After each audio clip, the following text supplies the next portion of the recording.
last part I talked about wind physics and the inclusion of wind and force systems into the game, and in this part I talk about the dashing mechanic.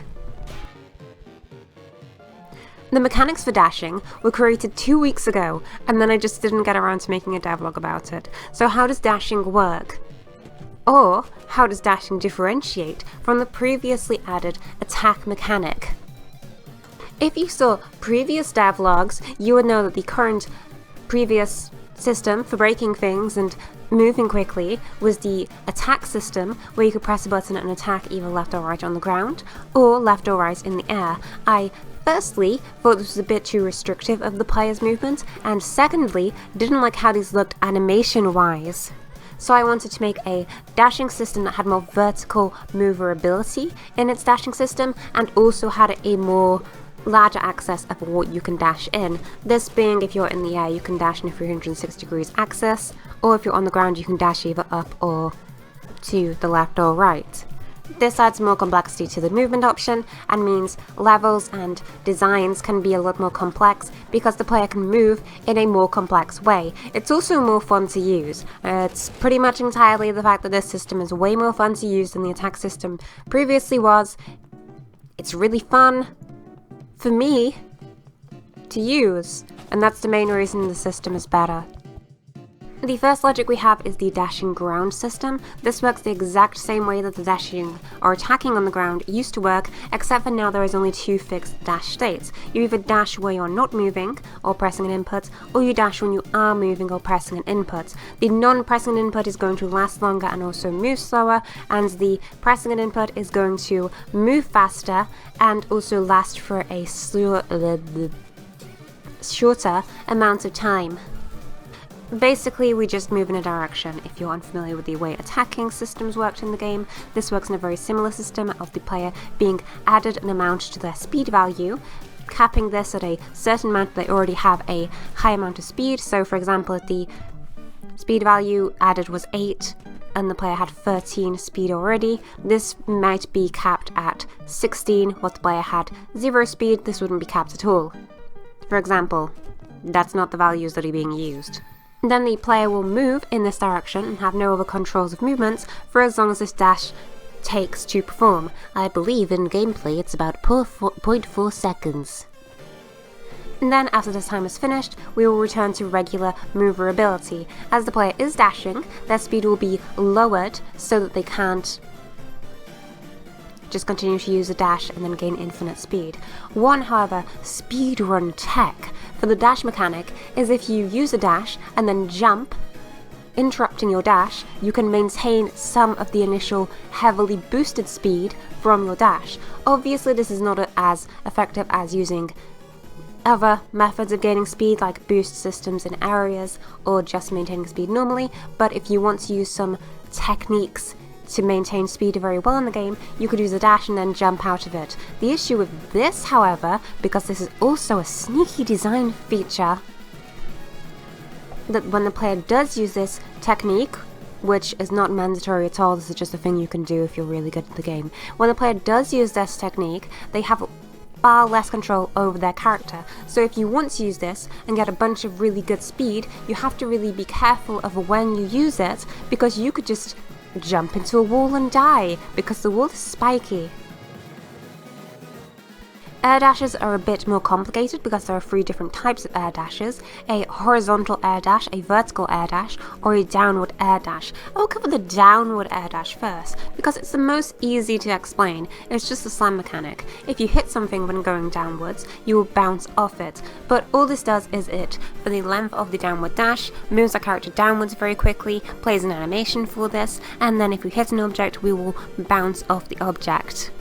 Horizontal dashing is when we use a dash input and are holding an axis or not holding an axis at all, as in we're not pressing an input, or we are pressing an input in a movement direction that is not vertically up or straight down with a 12-degree angle between those. So if we have a slightly tilted upwards angle that is still close to upwards, we will still have an upwards dash, and the same with downwards. But basically, if we're aiming towards a horizontal movement, we're probably going to dash in that direction. If this is the facing direction of the player, we will just move in this direction. If it is not, we will snap our character's facing direction into the input direction that we've inputted, and then move in this direction. This just adds character's force in the direction we have pressed the input for, and plays a corresponding animation for this movement.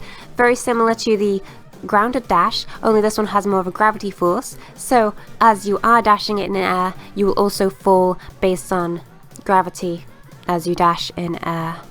Finally, we have completely vertical dashes. Character go up, then character fall down.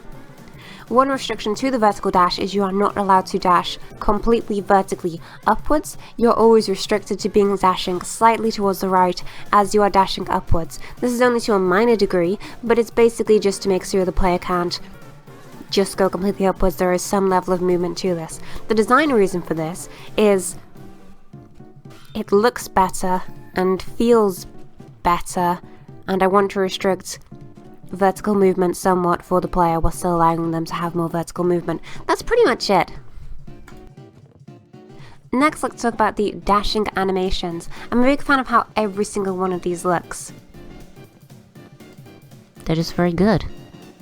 Dashing down is your player kicking downwards and then also squishing very far as they kick downwards to have the illusion of weight, and then slowly transitioning back to a normal kick downwards and then transitioning back to a normal air pose. You just kick downwards. I think this has a lot more fluidity to the movement than the regular slime attack was beforehand, and also I needed to update the slime attack because I'm removing the frying pan. The dashing down right, which would be the next logical direction we would dash in if we were counting the dashes anti-clockwise. We will dash in a downwards and right direction. This is the character just punching downwards, then doing a little flip, and then going into a kick downwards, and then transitioning to a normal falling animation. The dash right is also the same animation. It's just tilted slightly and has different bodily posing, but this is just the character punching right, doing a flip, transitioning to a kick, and then going to a normal airfall animation. I really like how these animations look in comparison to the previously added frying pan animations. I feel like these are more dynamic and also read a lot better for movements and also look nice. I like animating the character spinning. It's very fun and also looks nice in the game. The next animation is the dash upright. This is the character kicking upwards towards the right, doing a flip with the momentum, and then carrying it back into normal air posing. It looks pretty good too. I like how these all look. It's a nice pose, nice movement. The dash up animation is quite possibly my favorite one of these animations. Your character does a nice little uppercut, and then falls through the momentum again, transitioning into a kick upwards, and then flips back and falls normally. This has really nice momentum to the character's movements. I think it all looks really nice. It flows really fluidly. As the character moves, there's a lot of momentum in this animation that is carried through into the movements in-game. This is just a really nice looking animation. I just like this a whole lot. This is the point of this devlog, just to look at this animation right here.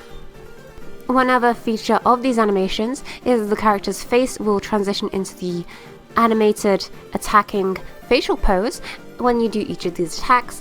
This makes the character have a little angry expression. She's so angry, she's so mad.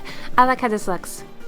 These animations in design are generally just a way to combine a character's movement in-game to make them look like they are actually dashing, having fluidity to the movements, and also having some level of combat to how the character would look. They need to look like the character is both moving very quickly in a world space, dashing, but also attacking in a direction.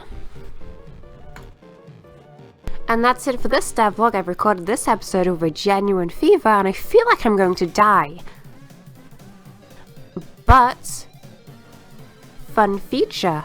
A quite like the dashing mechanic. I was a very big not fan of the way dashing previously worked in the game, and currently, with the way dashing now works, I enjoy it a whole lot more. I feel like it's a lot more fun to use in game. It has a lot more variety for how complex this can be.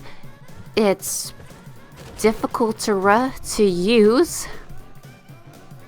I think my brain's melting as I record. Levels can be designed with this new dash mechanic a lot easier. With the size of levels, being that they're quite big, the dash mechanic having more verticality to the player's movement is very useful for both player mobility and level design.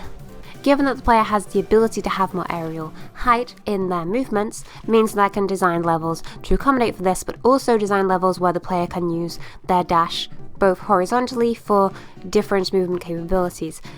For example, do you want to dash horizontally and then hover to get more of a vertical, horizontal, not vertical, a more of a horizontal boost as you're moving, or would you rather do a dash upwards and then transition into a hover double jump to have more of a height to your movements?